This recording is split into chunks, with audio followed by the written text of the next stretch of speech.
आतंकवाद है, चाहे वो स्टेट स्पॉन्सर्ड हो और चाहे कुछ गिरोह का। अब आप तय कीजिए आतंकवादी कौन है।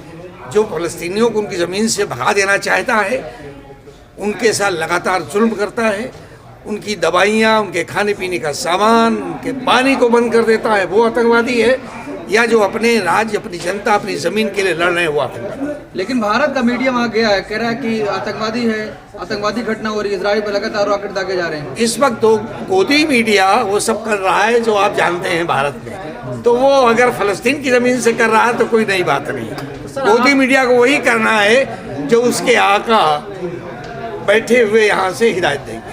सर, आप हमास को क्या मानते हैं? आप जानते हैं जिनके अंडर में, हमें बताने की जरूरत नहीं। आप हमास को क्या मानते हैं? संगठन? देखिए, हमास एक संगठन है।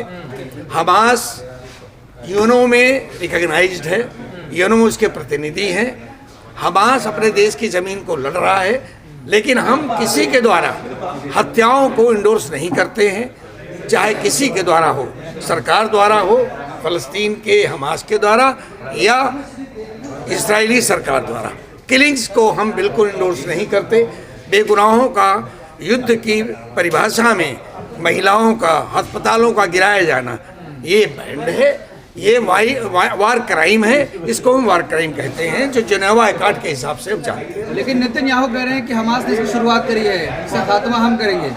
नेतन्याहू कहेंगे, इसलिए वो फेल हुए हैं, उनकी मुसाद फेल हुई है। बौखलाहट में वो पता नहीं जुनून में क्या क्या बकेंगे, हम उसमें क्या कह सकते हैं। कह रहे हैं ऐसा अंजाम होगा कि दुनिया देखेगी हमास का। देखिए, इस समय का जो रिजीम है भारत का, वो बहुत सी बेसिक जो हमारे स्टैंड रहे हैं आज़ादी के बाद 70 साल से, उन सब के खिलाफ जा रहा है, हमारे कमिटमेंट्स के खिलाफ जा रहा है। अभी आपने सुना बशीर साहब ने कहा कि जो संवैधानिक अल्पसंख्यक स्टेटस हमें 1981 में मिला, सिर्फ मुसलमान एक इदारा था नॉर्थ इंडिया, उसको समाप्त करना है। तो ये एक एंटी मुस्लिम इस्लामिक फोबिया के तहत हिंदुत्व फोर्सेस काम करते हैं, और अनफॉर्चुनेटली आज भारत के रिजीम में उनका अमल दखल है, तो ये सब कहेंगे। और उनके द्वारा जो मीडिया प्रतोषित होता है, भेजा गया है वहाँ, जिसे हम गोदी मीडिया कहते हैं, वो सब वही कहेगा जो रिजीम चाहेगा। लेकिन हमारी नीति फ़लस्तीन के साथ रही है, उनके साथ हम हमेशा से रहे हैं, और भारत के इंटरेस्ट में यही है कि हम इंटरनेशनल कम्युनिटी को देखें कि किधर है। Majority of the international community is with Palestinian, ये हमें जानना चाहिए। हमारा कूटनीतिक असफलता हो जाएगी अगर ऐसा करें। आपको लगता है कि जो भाजपा है वो अटल के विचार से पलट गई है? अटल ने कहा था कि वो स्पष्ट है। अटल जब विदेश मंत्री थे तो मैं वही बात कही थी जो गांधी जी ने कही थी, वही बात कही थी जो नेहरू, इंदिरा ने और मनमोहन देसाई सब ने कही थी। वही बात हमारी मेरे ख्याल 70 साल से चली आ रही है। लेकिन अब ये तमाम बातों में उसके उलट जा रहे हैं, जो देश हित में नहीं है। क्या कारण है सरकार जो है वो फ़लस्तीन का साथ नहीं दे रही है, जो कि 70 साल से कहीं ना कहीं उसके समर्थन में थे? भारत सरकार थी, भारत था, लेकिन ये सरकार मुस्लिम दुश्मनी में और फासीवाद को स्थापित करने में यूजर पर सरकार, किसी की ज़मीन को हड़प लेने वाली सरकार का साथ दे रही है। लेकिन नेतन्याहू कह रहे हैं कि सफ़ेद हस्ती से मिटा देंगे, नामो निशान नहीं रहेगा। पता नहीं, ये तो समय बताएगा। आई कैन नॉट एंटिसिपेट क्या होगा, लेकिन ये युद्ध है, युद्ध तो बहरहाल है, युद्ध रुकना चाहिए।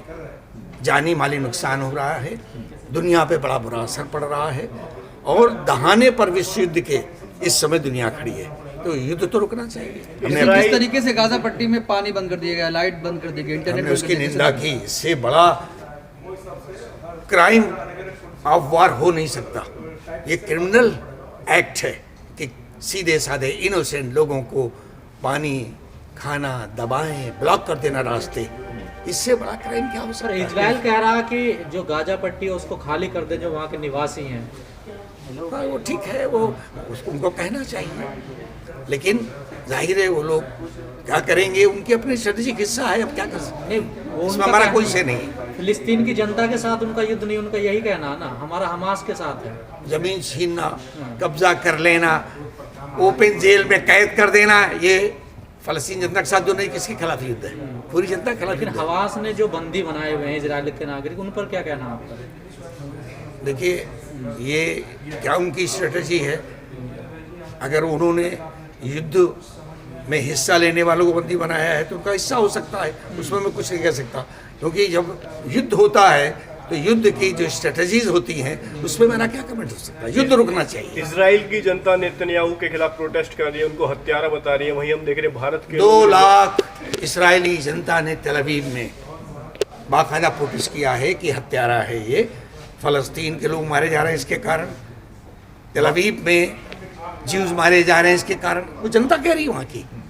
लेकिन भारत के लोग तो समर्थन कर रहे हैं नेतन्याहू का। वो खास मिजाज के लोग कर रहे हैं, कौन लोग हैं वो?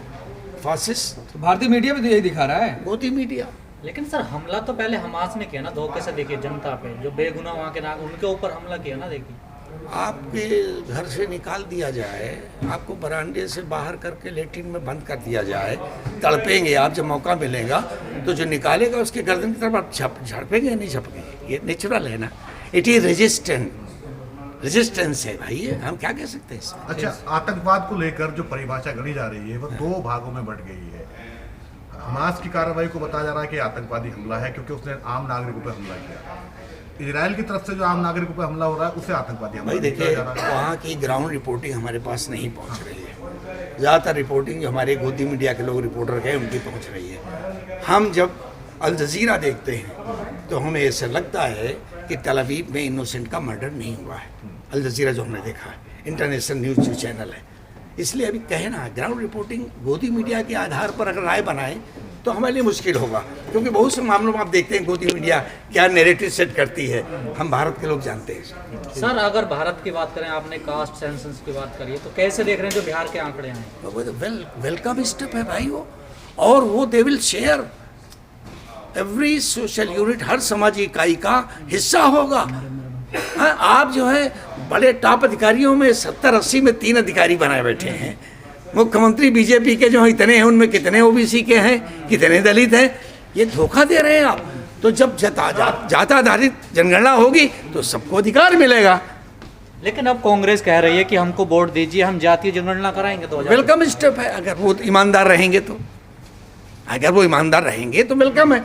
देर आए दुरुस्त आए, 70 साल बाद आए तो।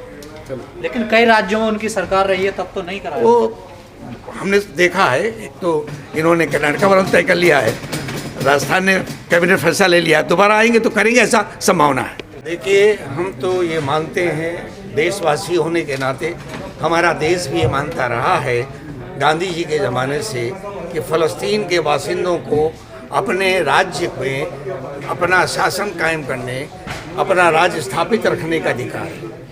हम इसको मानते हैं। अगर उसे कोई छीनने का कोशिश करता है, उनकी ज़मीन पर उनके राज्य को स्थापित होने से उनको वंचित करता है, उनको देश से खदेड़ता है, तो वो आतंकवादी है, चाहे वो कोई राज्य हो चाहे गिरोह हो। हम आतंकवाद को एक सीमित अर्थ में नहीं लेते।